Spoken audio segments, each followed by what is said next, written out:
I can't help but feel that maybe something went wrong with mine. And maybe I'm just meant to remain like this forever. But perhaps only time will tell.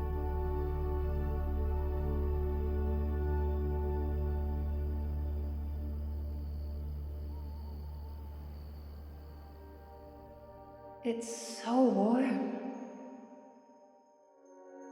To enthralling gift, a cure, a weapon.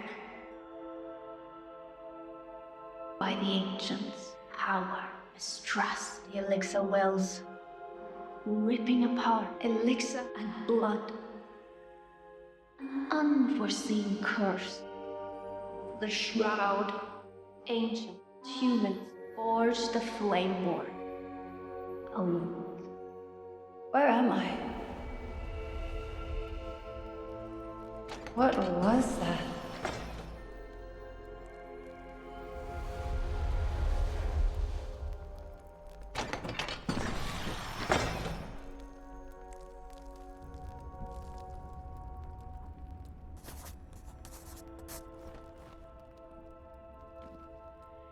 This morning was anything but expected.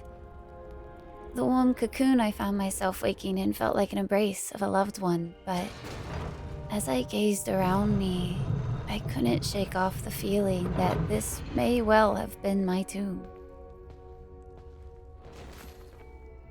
I've no clue how long I had slumbered, but to my surprise, as I was leaving the sanctum, the flame before me spoke. While I nearly jumped out of my skin, part of me felt this to be familiar. I just can't quite describe how. It scolded me for slumbering too long. Not that I had any control over that, but at least I now know where I am. This place is called Emberil, or at least it had been. It's been consumed by something called the Shroud.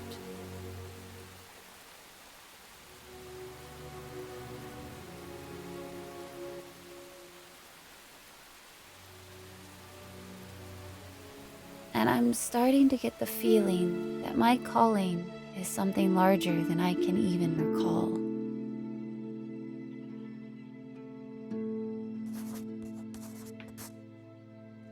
The sights of this area take my breath away in both of awe and of ache. Nature is mostly thriving, and it's full of so much life, but I can't help but see these ruins. All around me, it's deafeningly quiet. The stones tell the story of times passing, and it's like my heart is aware that I should know this place. It's heavy with a grief that my mind doesn't comprehend. As I looked around the ruins today, I couldn't help but imagine this place filled with laughter and life, instead of the sad bones that remain. What a sight it must have been. I look out to the shroud and feel a cold seep into my bones. I think I'll keep the fire going tonight.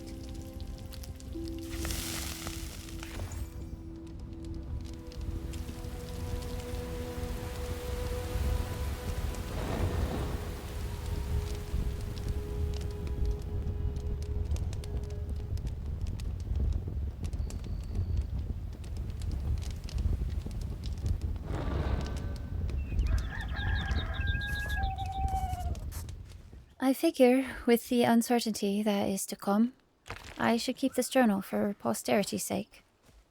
Sleep last night was rough. I kept jumping at every little sound, and it may just be an effect of loneliness, but I feel as though the ruins are speaking to me.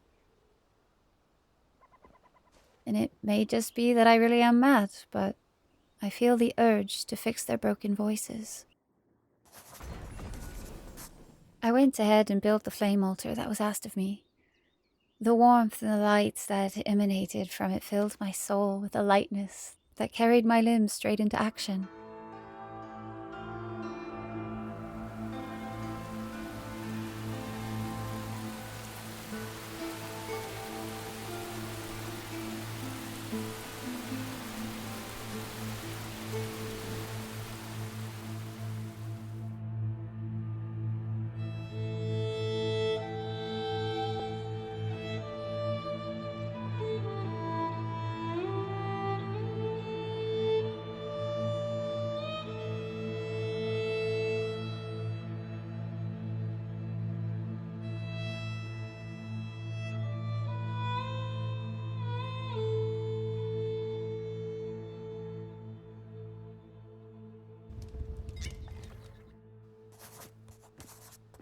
While my craftsmanship is certainly nothing compared to what had been before, I swear I could feel the old foundation sighing in thanks to be given purpose once more. I've been smiling since. It felt good to use my hands for this. Even though my mind is still cloudy, I did something worthwhile.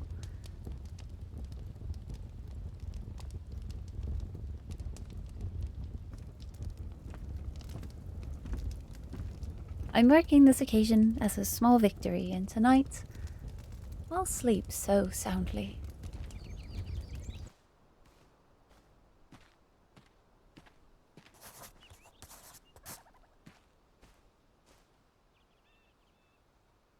You know, it's so hard to look out to something so beautiful and know that it might be the very thing that kills me one day, just as it has done so many others.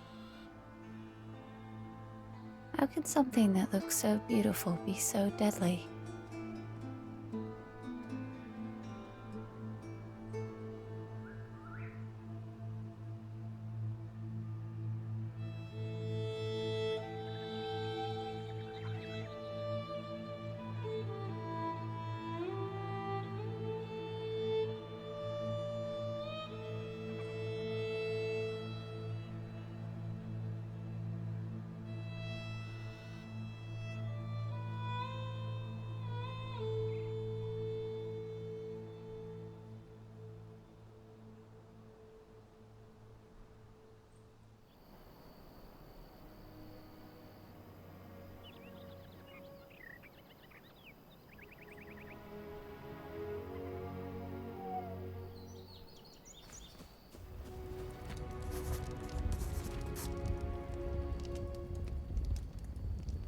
My mind felt the clearest it's felt so far this morning. Having the protection of these stones did a wonder for a night's rest. The flame reached out to me again as I was setting out to explore my surroundings, and I can barely contain my excitement. There's another survivor out there. I'm not so alone after all. I got a vague image in my mind from the flame of where they are, so I'm going to set out to scout my route.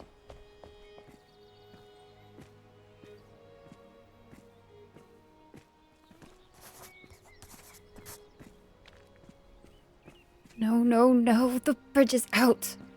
Damn it all. That means the Fell-Plagued Gorge is my only option now. I'm not gonna lie, my blood chills at the thought of having to go in there for long. My mind keeps playing flashes of a memory? Of the Shroud and corpses. I really don't want to have to go in there. Scouting further led me to notes from a Captain Arkwright. I had rushed back to the sanctum when his notes mentioned that they'd been protecting us. How could I have not realized that there may have been more with me?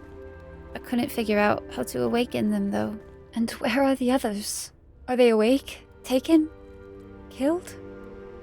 The desperation I feel in every fiber of my being. I really am so very alone. I must find this other survivor. Well, my small clothes aren't going to cut it for this trek. The gashes from the fell I received when I was testing the nearby shroud are still stinging, and happened way too easily. Even some cloth would be better than this. I'll need to make some before setting out in the morning.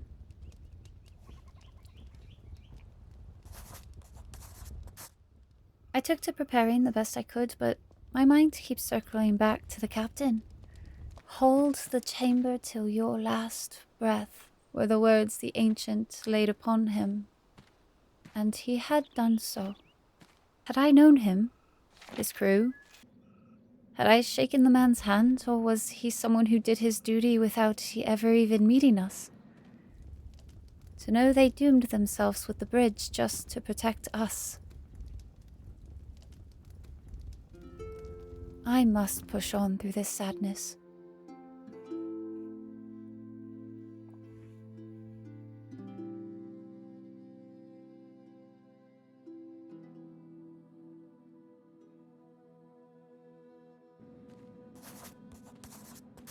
The shroud's pressure upon my skin added to the ominous feeling of danger lurking all around.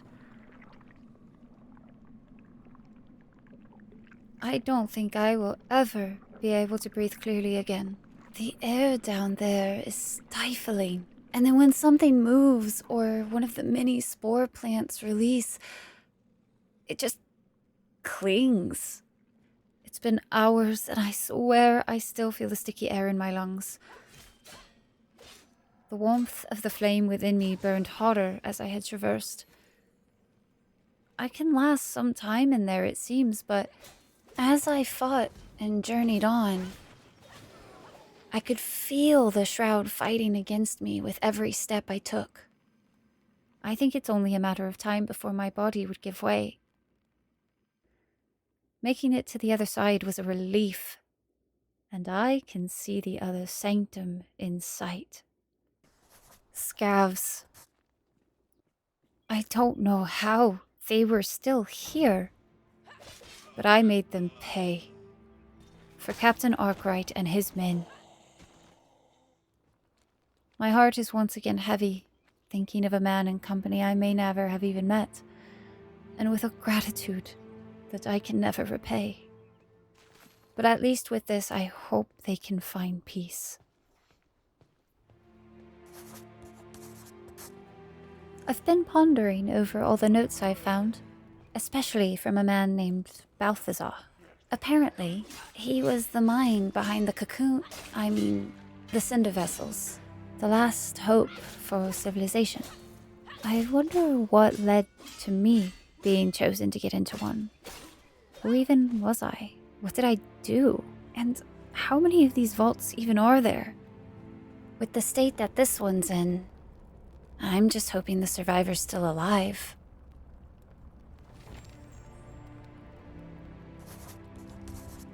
He's alive. A gruff man by the name of Oswald. Weak and puny, he called me. I swear my cheeks are still red from the embarrassment. Not that he's wrong, but still stung a bit worse than my injuries. Honestly, though, just to hear another voice nearly brought tears to my eyes. I'm not so alone after all. He's really not wrong about needing better equipment, though. I know what I'm doing tomorrow. I'm glad I fixed this place up before I brought him here. He's still sleeping in, so I'll let him rest till I get back. The flame murmured to me again as well. It's pleased with me, and has revealed that there's even more survivors out there. While my heart races at the possibilities ahead, there's something I must do first.